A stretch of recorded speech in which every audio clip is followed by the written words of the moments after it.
जब हनुमान जी उड़ सकते थे तो पुल बनाने की जरूरत क्या थी? और उनके पास एक शक्ति थी कि जो है वो अपना शरीर विशालकाय बना सकते थे। तो जब विशालकाय शरीर बना सकते थे, इतना बड़ा सूर्य निकल सकते थे, तो सेना तो बहुत छोटी चीज है, वो तो पृथ्वी पर रहती है। पृथ्वी से सूर्य लाख गुना बड़ा है। तो जब लाख गुना बड़ा सूर्य अपने मुंह में रख सकते हैं तो पूरी सेना को अपने पीठ पे क्यों नहीं बिठा सकते थे? ये तो पाखंडवाद घोषणा तो एक ऐसे ही समझ में आ जाता है। अब ये महान विद्वान है, इनकी कविता लिखने की औकात नहीं है, पर रामायण के स्क्रिप्ट बता रहे हैं, ऐसा नहीं ऐसा होना चाहिए, ऐसा नहीं ऐसा होना चाहिए। हनुमान जी ने वही किया जो उनको आज्ञा मिली थी। तो हम बता दें आपको, अब बाकी लंका जला दिए, पहाड़ उठा दिए, वो उनका पर्सनल था। जब अपने आत्मरक्षा के लिए आदमी अपना रक्षा कर सकता है, वो धर्म है, आत्मरक्षा करना धर्म है हर आदमी का। और जब बात अगर समय जब विलम्ब हो जहाँ पे, वहाँ अपने दिमाग दौड़ाना, दिमाग लगाना भी धर्म है। अगर राम जी चाहते हैं तो लक्ष्मण को जब बाढ़ लगी वो अगर सर पे हाथ रख देते हैं तो पुनः जीवित हो जाते हैं, पर राम जी ने अपने दुश्मन यानी रावण के लंका से जो है कि चिकित्सा को बुलाएं और अपने भाई का इलाज करवाएं, क्योंकि उन्होंने वही किया जो उनके धर्म में था, मानो उनके मर्यादा के अंदर था। उन्होंने वही किया जो उनके दिमाग और दिल से आवाज है। वरना और जितने भी उन्होंने वध किए, जहाँ जहाँ युद्ध किए, जितना शिक्षा जितना ज्ञान जो है कि उनके गुरु से मिला था वही इस्तेमाल किए, अपने शक्ति का दुरुपयोग नहीं किए उन्होंने। जितना ज्ञान उन्हें प्राप्त थी वही केवल इस्तेमाल किए। वरना रावण क्या नहीं जानता था, पास्ट फ्यूचर प्रेजेंट भूतकाल भविष्यकाल वर्तमान काल, उसे सब पता था कि मेरी देहांत कैसे होगी, मुझे मुक्ति कैसे मिलेगी। वो कहते हैं ना, जीना है तो रावण जैसे जियो, ताकि स्वयं प्रभु को धरती पे अवतार लेना पड़े तुम्हें मारने के लिए।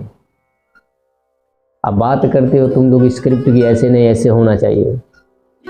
ये वेद रामायण महाभारत ये सब लिखने में कितने ऋषियों ने अपनी पूरी जीवन बिता दी, और आज जो तुम लोग उन पे उंगली उठा रहे हो वैसे नहीं। अरे भाई, जब सवाल निकालोगे, गलती निकालोगे, पॉइंट निकालोगे तो हर चीज़ में गलती पाओगे, हर चीज़ में पॉइंट पाओगे। लेकिन जब नियमित रूप से एक इंसानियत रूप से देखोगे तो सब बराबर है। क्योंकि जो इंसान अपने अंदर की बुराई नहीं देख सकता, वो सामने वाले की बुराई स्पष्ट दिख जाता है। भोजपुरी लाइन में अपनी गांड किसी को दिखाई नहीं देती, सामने वाले को तुरंत दिखाई देती है। लेकिन असली इंसान वो है जो स्वयं जले और दूसरों को प्रकाश दे। एक दीपक जो है कि वो अपने आजू बाजू उजाला नहीं कर सकता, पर चारों तरफ कर देता है। तो ऐसी सोच रखो, ऐसी दिमाग रखो, जो लिखा गया उसके बारे में छोड़ दो। जो लिखने के बाद जो उसमें तुम्हें अच्छा लगता वही तुम निभाओ, जो तुम्हें नहीं समझ में आता उसे मत निभाओ। पर ये दुनिया भर की कुछ पब्लिसिटी के लिए ये वो ऐसे तैसे मत करो, क्योंकि एक कविता लिखने की तो तुम्हारी औकात नहीं। और तुम जो बुक्स, जो धार्मिक पुस्तकें लिखेगा उस पर उंगली उठाते हो। ये बात सही है, क्योंकि देखो 800 साल तक जो है गुलामी हुआ हिंदुस्तान, गुलामों चला है।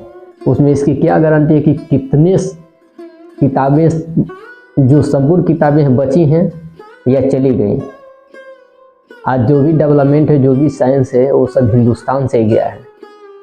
क्योंकि जो ग्रह नक्षत्र मतलब किसी के पास नहीं था, वो वेदों में थी, उसी के हिसाब से लोगों ने अपना इस्तेमाल किया।